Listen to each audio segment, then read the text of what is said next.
Hi everyone, welcome to my channel. இன்னைக்கு நம்ம வந்து ஹவுசிங் லோன் பத்தின ஒரு இன்ட்ரெஸ்டிங் வீடியோ நம்ம இன்னைக்கு டிஸ்கஸ் பண்ண போறோம். முக்கியமா ஒரு 3 விஷயங்கள் வந்து இந்த ஹவுசிங் லோன் பத்தி நம்ம டிஸ்கஸ் பண்ண போறோம். ஸோ எல்லாருக்குமே வந்து சொந்தமா ஒரு வீடு கட்டணுன்ற ஒரு பெரிய கனவு இருக்கு.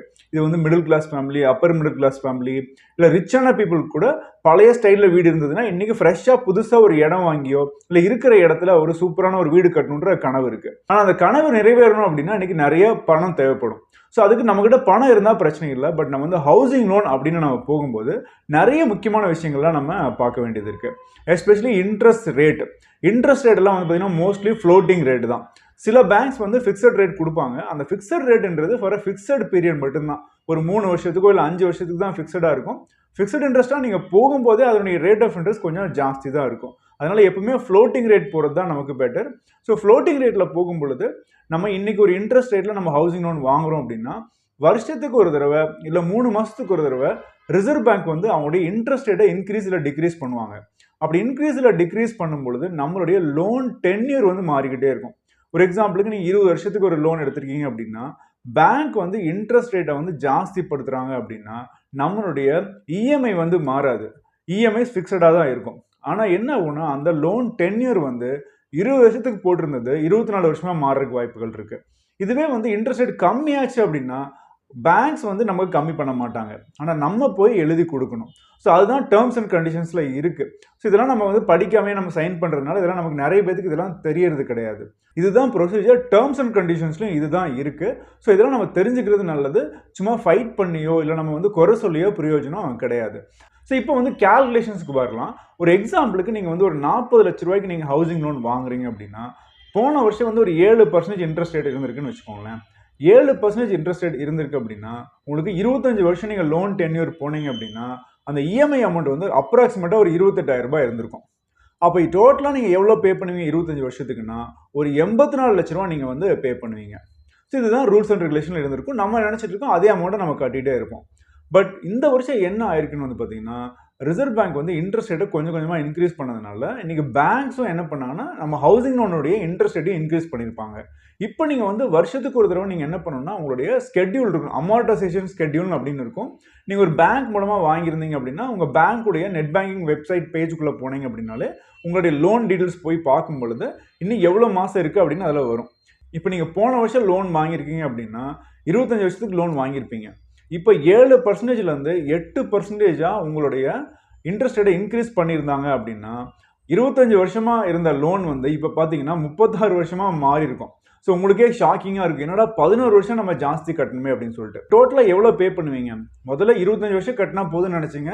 டோட்டலாக 84 லட்ச ரூபா நீங்கள் பே பண்ணியிருப்பீங்க. இப்போ நீங்கள் எவ்வளோ பே பண்ணுவீங்க? 36 வருஷத்துக்கு நீங்கள் கேல்குலேட் பண்ணீங்க அப்படின்னா 1,22 லட்ச ரூபா நீங்கள் டோட்டலாக பே பண்ணுவீங்க.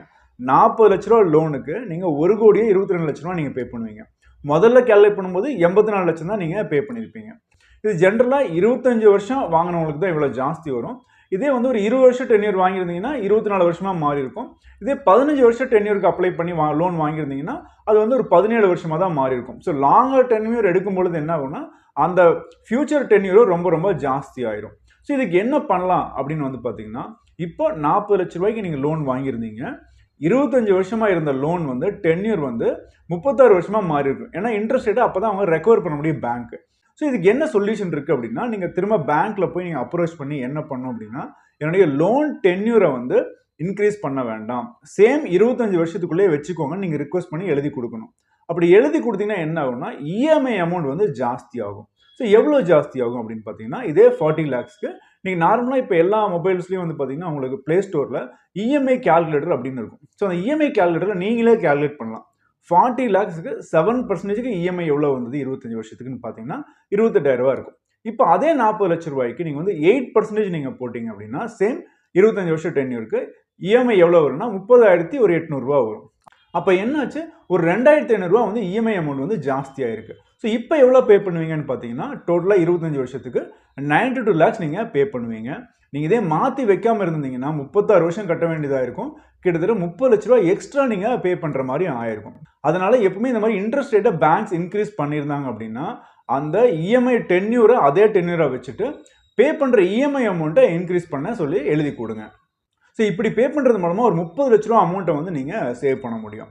ஸோ இது மட்டும் பண்ணாமல் இன்னொரு டெக்னிக் இருக்குது. என்ன டெக்னிக்னு வந்து பார்த்தீங்கன்னா, இப்போ நீங்கள் வந்து ரெகுலராக நீங்கள் வந்து இஎம்ஐ வந்து ஒரு 30,000 நீங்கள் பே பண்ணிட்டு வரீங்க. ஸோ இது மட்டுமே நீங்கள் மட்டும் பே பண்ணாமல் வருஷத்துக்கு ஒரு தடவை நீங்கள் என்ன பண்ணலாம்னா, எவ்வளோ லோன் அமௌண்ட் எடுத்திருக்கீங்களோ அதில் 5%. ஸோ 40 லட்ச ரூபா லோன் அப்படின்னா இஎம்ஐ மட்டும் நீங்கள் பே பண்ணாமல் அடிஷ்னலாக அதில் ஒரு 5%, 40 லட்சத்தில் 5% எவ்வளோ? ஒரு 2 லட்ச ரூபா. 40 லட்ச ரூபா 10% 4 லட்ச ரூபா, 5% 2 லட்ச ரூபா. இந்த 2 லட்ச ரூபாயை நீங்கள் வந்து ஒரே ஒரு தடவை ஒரு 12 மாதம் இஎம்ஐ பே பண்ணிட்டு 13வது மாதம் என்ன பண்ணுங்கன்னா, ஒரே ஒரு தடவை நீங்கள் அந்த 5% 2 lakhs நீங்கள் பே பண்ணீங்க அப்படின்னா உங்களுடைய லோன் டென்யூர் 25 வருஷத்துலேருந்து 22 வருஷமாக குறைஞ்சிரும். ஸோ 3 வருஷத்துடைய இஎம்ஐ வந்து உங்களுக்கு சேவ் ஆகும். இதுவே நீங்கள் வந்து 2 வருஷம் நீங்கள் இதே மாதிரி 5% பே பண்ணீங்கன்னு வச்சுக்கோங்களேன், உங்களுக்கு 5.5 வருஷம் வந்து உங்களுக்கு சேவ் ஆகும். டோட்டலாக 19.5 வருஷத்துலேயே உங்களுடைய லோன் வந்து முடிஞ்சிடும். இதுவே நீங்கள் 3 வருஷம் நீங்கள் பே பண்ணீங்கன்னு வச்சுக்கோங்களேன், உங்களுக்கு 7.5 வருஷம் மிச்சமாகும். கிட்டத்தட்ட 17.5 வருஷத்துலேயே உங்களுடைய லோன் வந்து முடிஞ்சிடும். இதுவே 4வது வருஷமும் ஒரு 5% நீங்கள் பே பண்ணீங்க அப்படின்னா 9 வருஷம் வந்து உங்களுக்கு டோட்டலாக உங்களுக்கு மிச்சமாகும். 16வது வருஷத்தில் உங்களோட லோன் வந்து முடிஞ்சிடும். இதுவே நீங்கள் வந்து 5வது வருஷமும் நீங்கள் வந்து ஒரு 5% பே பண்ணீங்க அப்படின்னா உங்களுடைய லோன் டென்யூர் வந்துட்டு உங்களுக்கு 15 வருஷத்துலேயே முடிஞ்சிடும். 10 வருஷம் லோன் அமௌண்ட் வந்து உங்களுக்கு மிச்சமாகும்.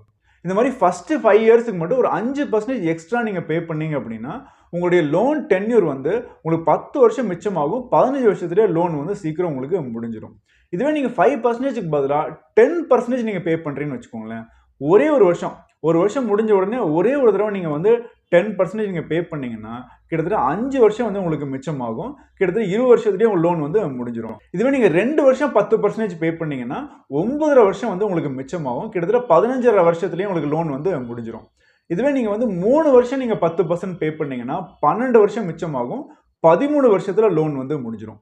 இதுவே 4 முறை நீங்கள் வந்துட்டு 10% நீங்கள் பே பண்ணீங்க அப்படின்னா உங்களுக்கு 14 வருஷம் மிச்சமாகும். 11 இயர்ஸ்லேயே உங்களுக்கு லோன் வந்து முடிஞ்சிடும்.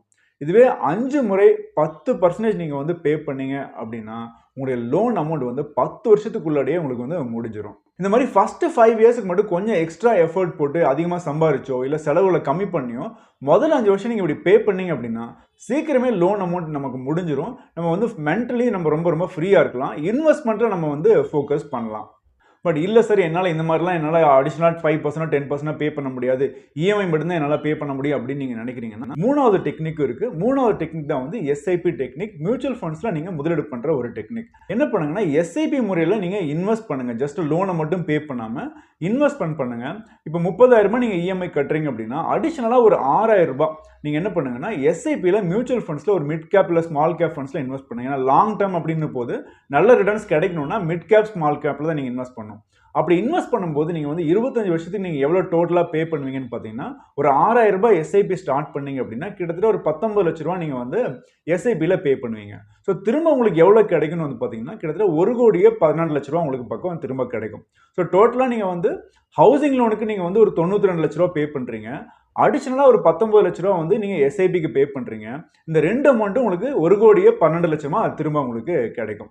ஸோ நீங்கள் வந்து இந்த மாதிரி மியூச்சுவல் ஃபண்டில் இன்வெஸ்ட் பண்ணணும் அப்படின்னா கீழே டிஸ்கிரிப்ஷனில் லிங்க் இருக்குது. அதில் நீங்கள் வந்து கிளிக் பண்ணி அசட் ப்ளஸ் ஆப் இருக்குது, அதை நீங்கள் டவுன்லோட் பண்ணி அது மூலமாகவும் நீங்கள் இன்வெஸ்ட் பண்ணலாம். என்ன ஃபண்ட்ஸில் போடணும் அப்படின்ற உங்களுக்கு தெரியணும் அப்படின்னா அதுவும் நீங்கள் வந்து சேட் பாக்ஸில் வந்து என்ன ஃபண்ட்ஸில் போடலாம்னு ஜஸ்ட் நீங்கள் ரிக்வெஸ்ட் பண்ணுங்கள். நாங்கள் வந்து உங்களுக்கு எங்கள் டீம் வந்து உங்களுக்கு கைட் பண்ணுவாங்க.